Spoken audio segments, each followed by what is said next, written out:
Oke, jumpa lagi dengan Edwin di channel analisis laporan keuangan. Untuk kali ini saya bahas Goto 2025 Q4 ya. Kalau teman-teman ada analisis yang lebih lengkap, lebih akurat, langsung aja tulis di kolom komentar. Oke, kita langsung aja ke analisis ya. Nah, Goto ini dari data yang ini pernah dibahas ya sebelum-sebelumnya. Perusahaan ini belum pernah bagi dividen ya. Jadi kalau nggak pernah bagi dividen, biasanya saya close laporan keuangannya, saya cari saham lain. Kenapa harus lihat bagi dividen gitu ya? Karena perusahaan yang bagi dividen adalah perusahaan yang memang sudah terbukti profit dari bisnisnya dan juga punya kondisi keuangan yang sehat. Jadi kalau nggak bagi dividen, bisa jadi perusahaan tersebut cuma untung di atas kertas aja, atau ada masalah sama bisnisnya, atau mungkin cuma memperkaya owner perusahaannya aja yang biasanya merangkap sebagai komisaris dan direksi. Ya, jadi yang seperti ini nggak masuk kriteria saya. Cuman kembali, karena ini adalah saham request, ya saya akan selalu bahas ya. Oke, karena kita langsung turun aja ke bagian kas tarakas ya. Nih zoom dulu. Satuannya jutaan. Oke, langsung pilih ke kas tarakas ya. Nah, kita harus lihat kas tarakas karena kas tarakas ini adalah jumlah uang yang ada di dalam dompet perusahaan. Uang kas ini punya fungsi untuk bayar operasional, ekspansi, dan juga untuk bayar pinjaman ke bank. Jadi nilainya nggak boleh terlalu sedikit. Nah, untuk posisi kas tarakas di sini memang untuk Goto dia menguat 2,5 triliun ya, naik sekitar 13%. Nanti detailnya kita cek di laporan arus kasnya. Berikutnya langsung ke saldo laba. Ya, nah ini nih saldo labanya ya. Perusahaan ini Goto dia nggak punya saldo laba, adanya itu defisit alias akumulasi rugi. Ya, nah jadi teman-teman harus tahu kalau saldo laba itu adalah total akumulasi keuntungan yang telah dihasilkan perusahaan dari semenjak perusahaan pertama kali berdiri sampai 2025 Q4. Nah jadi kalau Goto ya sampai 2025 Q4 itu nggak pernah untung ya, alias mengakumulasikan total kerugian sampai 215 triliun. Ya, nggak terbukti untung, belum terbukti untung gitu. Jadi saldo labanya negatif, defisit. Perusahaan yang saldo labanya negatif dia nggak akan bisa bagi dividen kecuali kalau saldo labanya udah kembali positif. Ya, jadi seperti itu. Jadi ini masih panjang waktunya. Oke, berikutnya kita langsung ke ekuitas milik yang ini nilainya. Oke, nah jadi sedikit out ya. Kalau defisit itu akan menggerus modal. Lihat, tambahan modal di store 254 triliun. Rugi melulu sampai 215 triliun. Ya, sisanya segini.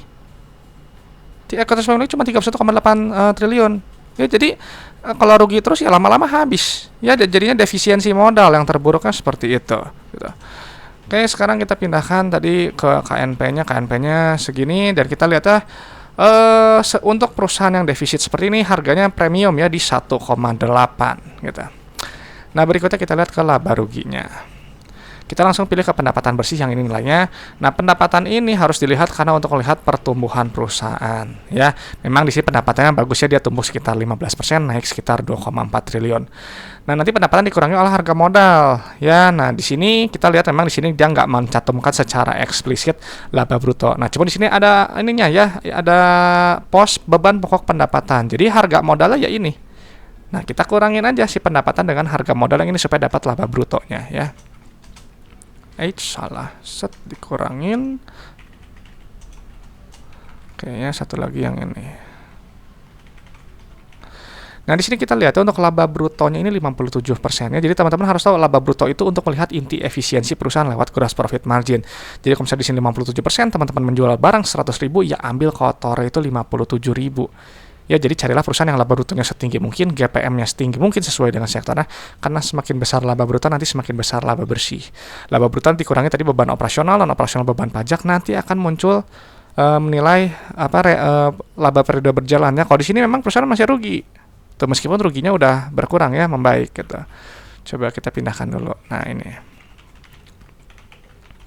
Nah, di sini kita lihat ya, tadi laba bruto dia tumbuh ya 24%. Nah, cuman di sini kabar baiknya memang masih rugi, tapi ruginya udah berkurang. Ya, PR-nya di sini masih negatif ya. Jadi kita nggak bisa hitung kalau masih rugi ya belum terbukti untung gitu. Cuman memang ya biasanya di berita bisa fokusnya ruginya turun, kalau masih rugi ya tetap aja rugi kalau buat saya ya. Nah, oke, berikutnya kita lihat ke penerimaan kas ya yang ini nilainya. Nah, penerimaan kas ini adalah jumlah uang yang customer bayar ke perusahaan ya. Nah, di sini kita lihat penerimaan kasnya ini dia tumbuh sekitar 2 triliun naik 10%. Dan ini rasionya bagusnya 114%. Jadi ibarat teman-teman menjual barang 100 juta, customer bayar 114 juta. 14 juta lebih tinggi Ya, nah bisa jadi 14 juta itu adalah piutang yang mungkin sebelumnya belum tertagih ya. Penerimaan kas ini ingat harus tinggi karena digunakan untuk aktivitas operasional perusahaan, ekspansi dan juga pinjaman. Sekarang bayar operasional dulu. Ya, nanti baru keluar net CFO yang nilainya. Nah, di sini kita lihat ya. Di sini sekarang nilainya negatif. Yang sebelumnya negatif sekarang positif. Ini bagus. Artinya bisnisnya Goto ini telah udah bisa menghasilkan uang tunai. Jadi uangnya habis untuk bayar operasional aja. Kalau sebelum ini habis bayar operasional, nggak nutup, sekarang udah bisa positif ya. Bagus, ya tinggal ke depannya nanti dia harus positifnya lebih besar lagi gitu. Jadi ini memang lumayan ya, harus dilihat aja kinerjanya secara cash flow-nya dulu. Sedangkan karena kalau dari tadi defisit ya ini masih lama, saya rasakan masih rugi. Kalau misalnya teman-teman asumsikan ya laba bersihnya 1 triliun. Berarti perlu 215 tahun untuk bisa membalikkan saldo labanya jadi positif. Jadi selama 215 tahun itu nggak akan bisa bagi dividen. Gitu. Nah, sekarang kita lihatnya untuk aktivitas ekspansi usahanya. Di sini nilainya positif ya. Kalau positif artinya perusahaan menahan ekspansinya.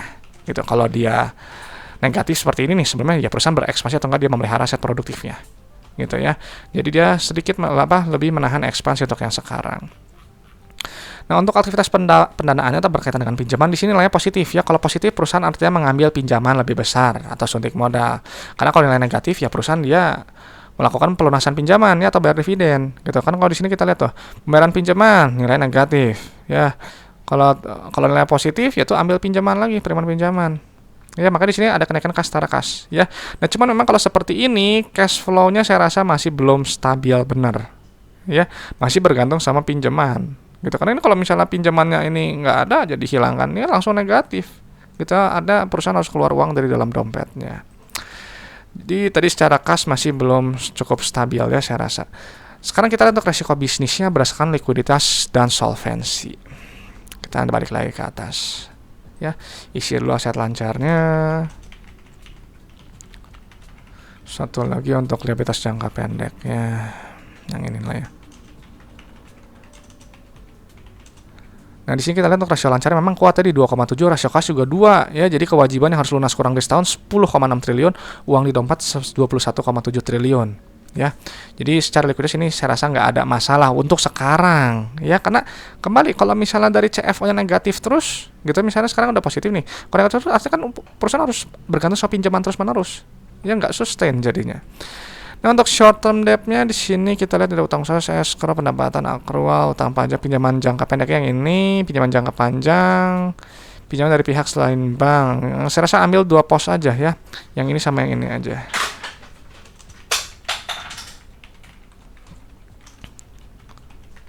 Plus 677. Oke, di sini kita lihat untuk rasio kas terhadap short term debt-nya 16 kali ya. Jadi utang depan mata yang harus lunas kurang dari setahun 1,3 triliun, uang di dompet 21 triliun. Jadi ini bisa dengan mudah dilunasi ya, nggak ada masalah sebenarnya. Nah, cuman mungkin kalau dari progres Goto dari pertama kali IPO, seingat saya ya memang karena bisnisnya ini kan bakar uang terus ya. Jadi CFO-nya negatif terus. Gitu ya. Jadi belum ada uang tunai yang dihasilkan ya. Jadi masih rugi melulu gitu. Jadi perlu waktu. Berikutnya kita lihat ke liabilitas yang ini nilainya. Nah, di sini kita lihat memang DR-nya masih rendah ya, di bawah 1 di 0,59. Dan untuk long term debt to equity-nya, long term debt-nya di sini kita lihat ada utang bank yang isi yang ini aja ya. Nah, di sini kita lihat masih rendah ya di 0,5, di 0,12 ya, masih di bawah 0,5. Dan total debt memang dia naik berapa persen ya? Naik 129%, naik 2,6 triliun. Nah, jadi memang secara DER pun masih banyak ruang lah, masih oke gitu ya. Likuiditas juga masih lumayan, cuman kalau nggak didukung cash flow yang baik, ini semua bisa sia-sia. Ya. Nah, jadi si Goto setelah saya pindahkan data keuangannya, Goto ini saya rasa masih belum